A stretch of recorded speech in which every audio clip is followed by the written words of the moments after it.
Glória a Deus. Meus queridos, vamos rapidamente estar meditando na palavra do Senhor.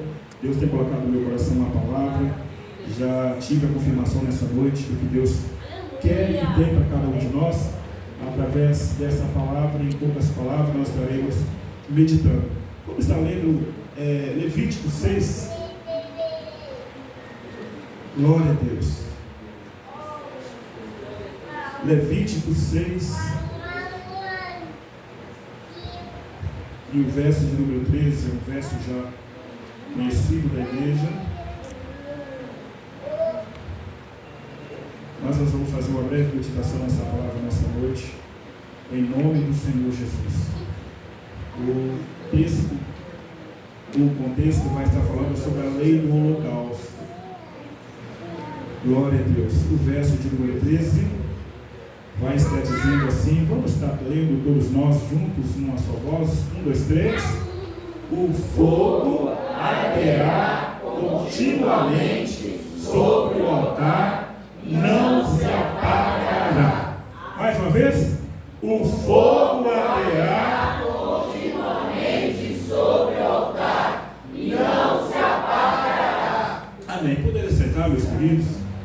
Quero agradecer a Deus pela oportunidade, pelo privilégio de nós encontrarmos na casa do Senhor mais uma vez, mais um mês de vitória, um mês de bênção. Sabemos que lutas vêm, sobrevêm, lutas vêm e passam, né? Mas é um corinho que diz que a luta vem e passa, não desanime, irmão. É um alerta para nós. Então nós já ouvimos nessa noite palavras, o Senhor Deus nos alertando. O culto de Santa Ceia por si só é um culto de aconselhamento, é um culto onde nós fazemos uma reflexão, uma introspectiva, fazemos um exame, né? Como a própria palavra, o apóstolo Paulo dizendo à igreja do Corinto, examina-se, pois, o homem a si mesmo, ou seja, não nos dá o direito de apontar, de acusar, de julgar, mas é eu olhar para dentro de mim, como o pastor Márcio falou aqui nessa noite, né? Olhar como está a minha vida, até mesmo a minha comunhão com os irmãos, a minha comunhão com Deus, eu fazer essa análise, esse exame, saber e procurar cada dia mais estar melhorando, buscando crescer na graça e no conhecimento do nosso Deus que nos requer. Essa palavra, como já disse, é a lei do holocausto. Quando Deus aqui estava alertando o sacerdote, né, através de Moisés, dizendo, dá ordem a Arão a seus filhos, dizendo, esta é a lei do holocausto. O holocausto será queimado sobre o altar toda a noite, até pela manhã, e o fogo do altar arderá nele. Nós sabemos que o fogo, ele representa a presença. O fogo é Deus quem dá. O fogo é Deus quem traz. Mas para que este fogo permaneça acesa, Deus conta conosco. Deus conta comigo e com você. A lei do holocausto aqui, para o sacerdote, era para que o fogo ardesse ou queimasse a noite inteira. Mas existia uma ordem. Pela manhã, o sacerdote ir tirar as cinzas, tirar a impureza, para que o fogo pudesse continuar. Como eu disse, o fogo é Deus quem dá. Mas para que esse fogo continue aceso, Deus conta comigo, Deus conta com você. Para que nós tiramos as impurezas, né? Quando fala de cinzas, fala de impureza, aquilo que está atrapalhando o fogo de queimar, né? Então quando fala também de lenha, trazer lenha para o altar, ou para o holocausto, fala de combustível. A lenha nada mais, nada menos é que eu e você. Nós chegamos aqui nessa noite. O que nós trazemos, o que nós trouxemos de combustível para ser queimado aqui nessa noite? Qual é a lenha que nós trouxemos? Quem sabe? Pode ser que muitos, né, como o pastor Lael estava brincando aqui com o pastor José Vieira, falando da lenha verde, que demora um pouco mais para se queimar, para se pegar fogo, mas por mais que ela chora, não quer, mas se o fogo está aceso, o que vai acontecer, mesmo que essa lenha esteja verde, não querendo, resistindo, no final ela vai se queimar. Então, na verdade, para o fogo arder continuamente sobre o altar, precisa do esforço humano, precisa da minha e da sua ajuda. Deus sempre conta com o homem na operação de milagres. Deus sempre, desde o início, Deus precisa do homem? Não. Depende do homem? Não. Mas Ele, na verdade, Ele conta comigo e com você. Para que o milagre aconteça, há uma aliança. Então, na verdade, para que o milagre aconteça, o milagre quem faz, como já foi dito aqui nessa noite, para Deus nada é impossível. Já foi lido em Lucas 1:37. Para Deus nada é impossível. Esse mundo, essa terra foi criado por Deus através da sua palavra. Deus disse haja e houve. Deus disse haja luz e houve luz. Deus fez a divisão. Então o nosso Deus, ele tem todo o poder. O poder da criação está no nosso Deus. Mas Deus, Ele procurou se aproximar do homem. Desde o início, Deus criou o jardim do Éden, colocou um homem para estar cuidando daquele jardim. E nós vimos que Adão, Deus colocou Adão ali para dominar, para cuidar daquele jardim. Mas Deus viu que Adão estava só. Tudo que Deus fez era bom, mas olhando para Adão, ele estava só. Todos os casais, as espécies, tinham ali o seu par, e Adão estava só. Foi onde Deus fez uma disjuntora, criou uma mulher, colocou do lado de Adão e disse: essa agora será da sua carne, do seu osso, e será varoa, porque do varão ela foi tomada. Então Deus, ele olhou, cuidou, ele olhou para o homem com um olhar de aproximação. Mas todas as vezes que Deus tentou aproximar do homem após a queda de Adão, foi frustrado. Foi aí que Deus, olhando no céu, ele não viu um justo sequer. Resumindo, foi aí que ele enviou o seu Filho Jesus Cristo.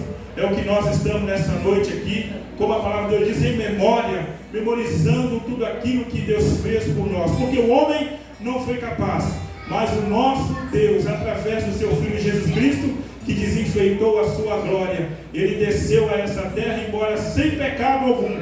Ele morreu por mim e por você. Como eu disse, o alto preço já foi pago. Jesus é quem pagou esse alto preço. Mas Ele conta comigo e com você, para que nós nos esforçamos. Foi falado aqui nessa noite sobre a busca, né? Devemos buscar, esforçar. O salmista no Salmo 27, verso 4, ele pôde afirmar, o salmista Davi: uma coisa eu pedi ao Senhor. Mas ele não ficou somente no pedido. Agora, para que esse pedido que o salmista fez se realizasse, se acontecesse na vida dele, ele disse: uma coisa eu pedi ao Senhor, mas agora eu vou fazer a minha parte, e a buscarei, que eu possa morar na casa do Senhor todos os dias da minha vida e contemplar a formosura no seu templo. Isaías 55, verso 6, está dizendo que nós devemos buscar o Senhor enquanto podemos achar. Haverá um tempo que a porta da graça estará fechada, mas hoje a porta da graça está aberta. Hoje o Senhor Jesus, Ele é o nosso advogado. Buscai ao Senhor. Qual é a sua causa?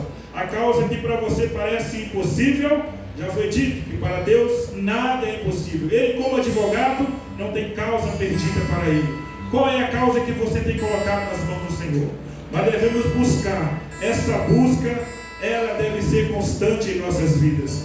Jeremias 33, o verso 3 vai estar dizendo: clama a mim e respondeste, e anunciar-te-ei coisas grandes e firmes, a qual não sabes. Para que as coisas grandes e firmes, a qual nós não sabemos, possa vir até nós, depende não somente de mim e de você. O clamor é um grito de socorro. É você clamar em voz alta: Senhor, eis-me aqui, eu preciso, eu sou carente, eu sou dependente de Ti, Pai. Tiago 4, verso 8, vai estar dizendo também de mais uma coisa que nós devemos fazer: chegai-nos a Deus. O primeiro passo, sou eu quem devo dar. Você fala: Deus conhece, sabe de tudo? Sim, mas Ele conhece. Já foi dito aqui, através da missionária Irmã Marta nessa noite, quando aquele homem que estava ali, há 38 anos, à beira daquele tanque, esperando que o momento da sua cura chegasse, e ele dizia que todas as vezes que ele ia alguém antes dele. A água, o anjo vinha e movia a água, e alguém descia antes dele. Mas chegou um dia que chegou diante dele o dono da cura. Chegou para ele e disse: queres ele ainda quis apresentar uma desculpa, mas a pergunta foi: o que queres que eu te faça? E nós já sabemos que aquele homem, naquele dia, chegou o dia da sua cura. Deus ouviu o seu clamor, ele foi curado, recebeu a cura, e ele entrou glorificando, exaltando o nome do Senhor. O que nós não podemos esquecer, meus amados, que o que Deus requer de nós? Que nós sejamos gratos a Ele. Que muitas das vezes nós lembramos somente de vir buscar a bênção, de vir buscar a cura ou o milagre, mas quando nós recebemos, muitas das vezes nós olhamos as costas, não viemos para agradecer. Assim foi o que aconteceu com os 10 leprosos. Foram 10 que foram curados, mas somente quantos que voltaram? Ou quantos que voltou? Apenas um voltou para agradecer ao Senhor. Então, Deus, Ele já falou dessa noite sobre obediência, sobre gratidão. Deus, Ele conta conosco na gratidão, no agradecimento, no reconhecimento de que só Ele pode fazer algo por nós. Então essa busca, ela deve ser minha, essa busca, ela deve ser sua. Josué, no capítulo 1, quando o servo Moisés já havia morrido, o Senhor Deus disse a ele: então somente esforça-te, tenha bom ânimo. Eu sempre digo, Deus só vai trazer, vai dar reforço aonde Ele vai encontrar esforço. Se eu me esforço, Deus, através do meu esforço, ação e reação, Ele vai trazer reforço. Ele vai me revestir. Se eu estou vestido e preciso de revestimento, o Senhor Deus vai me dar, porque Ele vai ver o meu esforço, vai ver que eu estou à procura, que eu estou buscando este fortalecimento. O salmista Davi, quando ele diz: uma coisa eu pedi ao Senhor e a buscarei, lá no Salmo 122, ele já postou-se de uma maneira diferente. Ele já sentiu alegre, porque ele já tinha experiência, ele já sabia. Quando ele disse: alegrei-me quando me disseram, vamos à casa do Senhor. Só que ele recebeu um convite, agora ele já estava alegre, porque ele já sabia, ele já conhecia a formosura do templo, ele já conhecia que na casa do Senhor era um lugar onde verdadeiramente Deus manifestava a sua presença através da vida dos servos dele. Então nessa noite que nós possamos meditar e entender que o sacrifício foi feito por nós na cruz do Calvário, mas o que nós devemos fazer, meus amados, é esforçar. Esforça-te, tem bom ânimo, busca o Senhor enquanto se pode achar. Não somente vir em encontro do Senhor quando estamos precisando de algo. Há necessidade, há prioridade. Mateus 6,33: buscai primeiro o reino de Deus e a sua justiça, para que as demais coisas possam ser acrescentadas. Quando de nós estamos invertendo os valores, querendo estar lá no último, indo lá para a parte C do versículo, que as demais coisas, buscando as demais coisas, mas existe uma prioridade. Pode ser que você tenha uma necessidade, mas a prioridade que Deus quer de você é que você busque primeiro o reino de Deus, e automaticamente, se menos que você espere, as demais coisas vão ser acrescentadas na sua vida. Que Deus possa continuar falando e abençoando nessa noite. Nós sabemos que no livro de 1 Reis, capítulo 18, quando Elias estava diante do povo, o povo estava clamando com necessidade, havia fome na terra por causa da falta da chuva. O povo estava precisando de chuva, havia uma necessidade de chuva, mas quando Elias subiu ao monte, ele viu que o altar estava desconcertado. Ele viu que o altar precisava ser consertado primeiro. E quando Elias consertou o altar, ele falou: agora eu vou pedir chuva. Aí olhou para o lado: não, agora tem que colocar as 12 pedras, cercar o altar. Como está o seu jardim nessa noite? Jardim cercado? É o que a mocidade sempre canta, né? Jardim exclusivo, jardim cercado, jardim onde coisas más pode até bater na sua porta, mas que não entra porque você não dá brecha, não tem lugar para essas coisas. Então nós vimos nessa palavra que quando Elias consertou o altar, ele colocou lenha no altar, e aí Deus mandou o fogo. Mas o povo precisava de chuva, Deus mandou fogo. O fogo representa a presença de Deus. Então só quando Elias chegou no alto monte, ele viu que o povo tinha uma necessidade. Qual que é a necessidade? Chuva. Mas Deus mostrou a ele que havia uma prioridade. Qual que era a prioridade? Consertar o altar. Somente aí que Deus ouviu. E a Bíblia vai dizer que uma grande chuva caiu sobre a terra. E o povo que estava precisando de uma grande bênção, de uma grande vitória, porque tão somente através da chuva que ia molhar a terra ia ser frutífera, e aquele povo iria resolver o seu problema financeiramente, mas primeiramente teve que consertar o altar para que as bênçãos do Senhor chegassem. Portanto, nessa noite, ficamos com essa palavra. Na quarta-feira nós tivemos aqui, trazendo para vocês uma palavra sobre os 10 conselhos para uma geração que aguarda o arrebatamento da igreja. Nós somos a geração do arrebatamento, mas nós precisamos guardar algo muito especial. É maravilhoso. Primeiramente, ter vigilância, santidade, amar a palavra, ser cheio do Espírito Santo. Ser cheio do Espírito Santo não é privilégio de alguns, é para toda a igreja, é um direito de todos.